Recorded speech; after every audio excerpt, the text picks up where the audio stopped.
What if I told you that the secret to better mental health, lower stress, and even longer life isn't found in a medicine bottle? It's actually in your spare time. Welcome back to Peace Unplugged. I'm your host, Martin. Today we're looking at the benefits of hobbies. These are pastimes that can literally change our brain chemistry. I recently stepped on stage for a minor part in a pantomime. This was my first attempt at being in a panto. And it did give me a few butterflies in the tummy, shall we say. There's all the rehearsals, pressure of a live performance. But despite all of that, something great happened. Felt more alive. I felt more present, and it genuinely made me feel happy. That's very much like I feel when I play in the band. You see, that experience has got me thinking, what is it about the hobbies that we do that transform us? So that's the basis of the podcast today. So here's part one. We're going to talk about the creative arts. See, creative hobbies like theatre or painting or playing music, they can feel a little bit like luxuries. Those things, where we think, oh,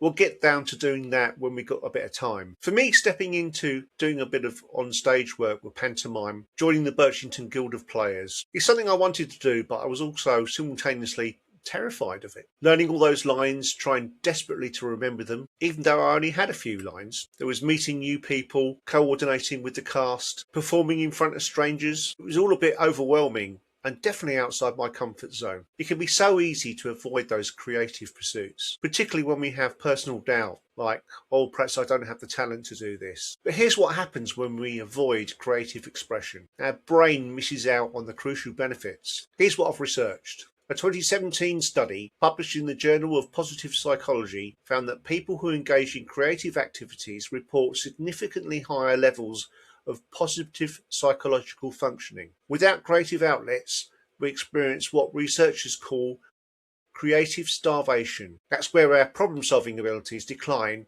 and stress hormones like cortisol remain elevated. So committing to that pantomime, something amazing happened. Research from Drexel University's Creativity and Aging study shows that just 45 minutes of creative activity significantly reduces cortisol levels in the body, regardless of artistic experience or talent. The act of creating activates the brain's reward center.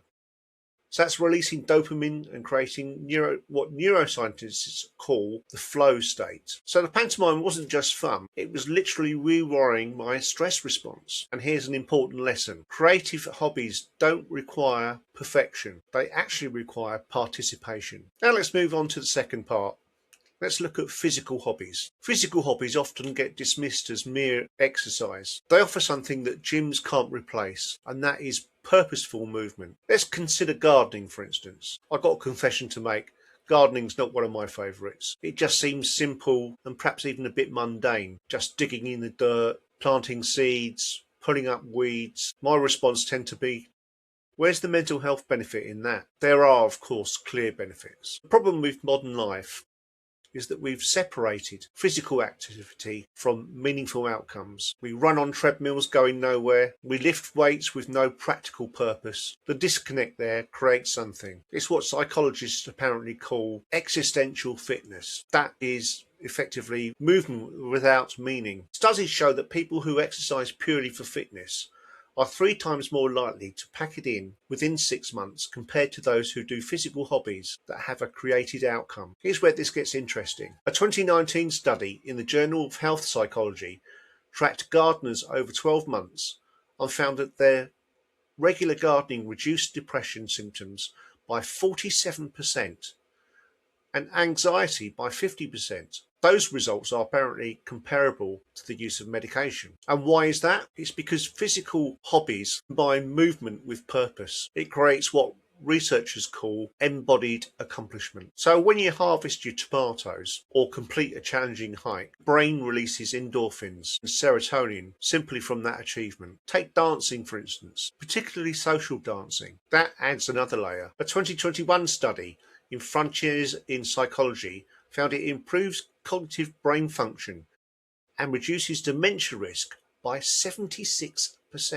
Physical hobbies aren't just exercise, they're medicine with meaning. Now let's look at the next part, part 3. Consider skill-based hobbies, things like woodworking, cooking, or knitting. There is something deeply satisfying about making something with your hands. So woodworking, cooking perhaps a complex dish, knitting a scarf, those skill-based hobbies can seem a little bit old-fashioned, especially in this digital age that we now live in. Many of us now tell ourselves that we simply don't have the patience or the precision that these activities require. I can certainly associate with that on the skill-based element. The challenge is that our modern world increasingly removes us from tangible results. We send emails that disappear into inboxes. We attend meetings that produce nothing really physical. Sometimes we might work on projects that never seem to get completed or that we never see completed. That kind of sums up my working life. And it's one of the reasons I decided to retire early. The lack of tangible completion creates what psychologists call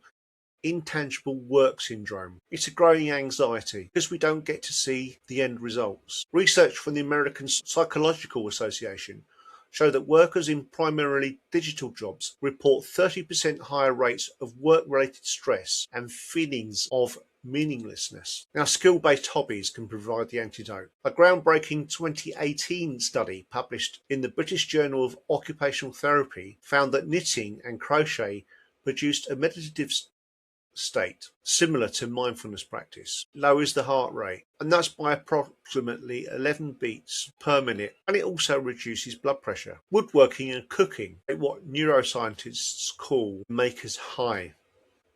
That's a flood of dopamine and endorphins. That comes from transforming raw materials into a finished product. A University of California study found that people who regularly engage in skill-based hobbies report 25% higher life satisfaction and demonstrate improved executive function. When you hold something that you've created, your brain releases oxytocin, that's known as the bonding hormone. It creates a sense of capability and self-worth. Now let's look at part 4. Now we're looking at social hobbies like book clubs, team sports, or perhaps being part of a choir. So in these modern days, we're really engaged with social media. In some ways, we've never been more connected, but simultaneously, we're becoming more isolated. So social hobbies like joining a book club or a chess club, playing in a team sport, singing in the choir, these things require a real-time commitment, and they do of course involve some vulnerability. You see, it's easier to text somebody than to show up in person. It's easier to scroll away than to actually engage. There is a very clear modern issue which I've been trying to address for my local community. Loneliness is now considered as dangerous as smoking 15 cigarettes a day. That's according to research from the Brigham Young University. We're experiencing what psychologists call connection poverty. We surround ourselves with connections online that starve genuine human connection. That was never clearer during the COVID pandemic, and we've all seen the results of that. It manifests as increased anxiety, much more depression, and also physical health problems.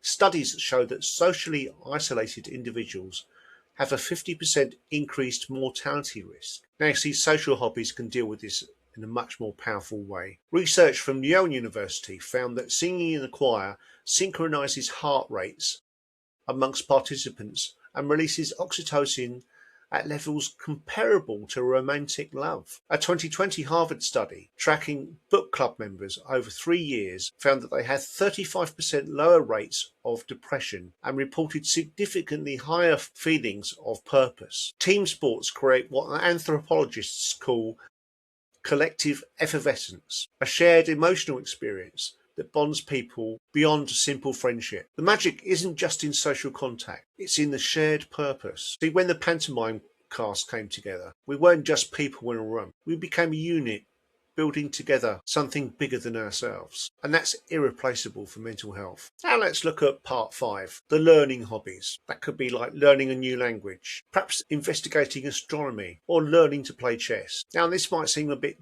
daunting, perhaps reminding us of being back in school, all the tests and the potential for interpreting what happens as failure when it doesn't work. So as adults, we avoid learning things for that fear of failure. We don't want to look foolish, and we don't want to be seen as not progressing far enough. Neuroscientists call this cognitive fossilization.